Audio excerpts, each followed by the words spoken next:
Bonjour Marion. Bonjour Françoise. Merci Marion d'accueillir les Malouins dans la course dans un des endroits les plus somptueux, les plus magiques de Saint-Malo. C'est à Saint-Servant que nous nous trouvons. Exactement, au pied de la tour Solidor.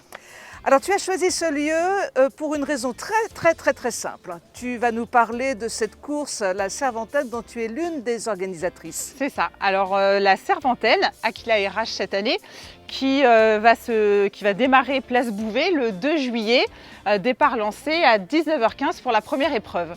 Et nous sommes sur une partie du parcours puisque les coureurs vont avoir le plaisir de longer tout le port de Solidor jusqu'à la cité, jusqu'au parc des Corbières pour grimper dans le parc. Ah oui, c'est complètement magique. Hein. Un parcours magnifique. Complètement magique. D'une distance de combien? Alors cette année, la nouveauté, c'est 2 épreuves. Une épreuve de 5 km, c'est-à-dire une boucle du parcours, et une deuxième épreuve de 10 km avec les 2 boucles à boucler pour les coureurs. Donc c'est un départ à 19h. Alors 19h15 et 19h30. On étale un peu pour éviter les encombrements. Voilà. Et combien de personnes sont déjà engagées sur l'épreuve? Alors là, on a à peu près de mémoire 300 personnes déjà inscrites, toutes épreuves confondues. On aime bien courir à Saint-Malo. Hein. Il y a pas mal d'épreuves, il y a pas mal de manifestations. Il y a pas mal de Malouins dans la course, là, je trouve. Hein. Il y a pas mal de manifestations sportives qui reprennent là depuis ce week-end, ça démarre. Alors justement, il y a eu une interruption pour les raisons que l'on sait. On en est à combien d'éditions de cette Servantenne? Alors on a eu une première édition en 2019 qui a très bien fonctionné. 2020, on a dû annuler puisqu'on était en sortie de confinement. On a préféré jouer la sécurité. Et cette année, on est reparti dedans à plein régime. Donc on est sur une deuxième édition qui commence déjà à trouver sa vitesse de croisière. Exactement, on est sur le travail, en fait on est sur le projet depuis décembre l'année dernière et là c'est la dernière ligne droite, il reste 3 semaines avant le départ. Est-ce que les conditions d'organisation ont été modifiées avec les contraintes liées à la réouverture de l'ensemble des commerces et la reprise de la vie?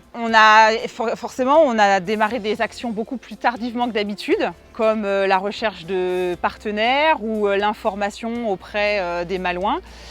Sinon, sur l'organisation, la sécurité, c'est identique à la 2019. Il a fallu quand même mettre en place un protocole sanitaire que chaque coureur pourra prendre connaissance sur le site de Nextrun, là où il fait son inscription. Et on avait plein d'idées d'animation tout au long du parcours qu'il a fallu effectivement enlever pour respecter ce protocole, mais qu'on garde au chaud pour l'année prochaine.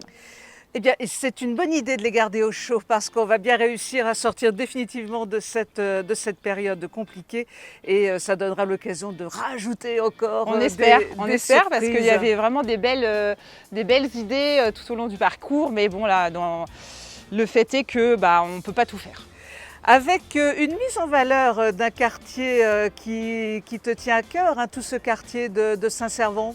Alors oui, toute la course se passe vraiment sur Saint-Servant, c'est pour ça la Servantenne, et Tenne c'est 10 km, puisqu'on part de la place Bouvet pour rejoindre les Bas-Sablons, la cité d'Alette, le quartier de Solidor, le parc des Corbières et retour en fait par la rue Villepépin sur le centre, le cœur de Saint-Servant. Eh bien, merci beaucoup Marion. Il n'est pas trop tard pour s'inscrire. Hein. Non, pas du tout. Vous pouvez vous inscrire. Allez-y, il reste des dossards et on sera content de vous accueillir Place Bouvet, donc le 2 juillet à partir de 19h15 pour le premier départ. Est-ce qu'on peut s'inscrire encore à la dernière minute ou ça, c'est pas conseillé du tout? Alors, avec le protocole Covid sanitaire, on a enlevé les inscriptions sur place pour éviter la manipulation de documents et le regroupement de personnes. Donc, tout se fait sur le site Nextrun jusqu'à peu près une semaine du départ. Merci beaucoup Marion. Moi je te propose un petit échauffement. Hein? Allez. Tu veux que je cours là? Ouais, c'est ça? Allez. Bon à bientôt. Allez, on y va.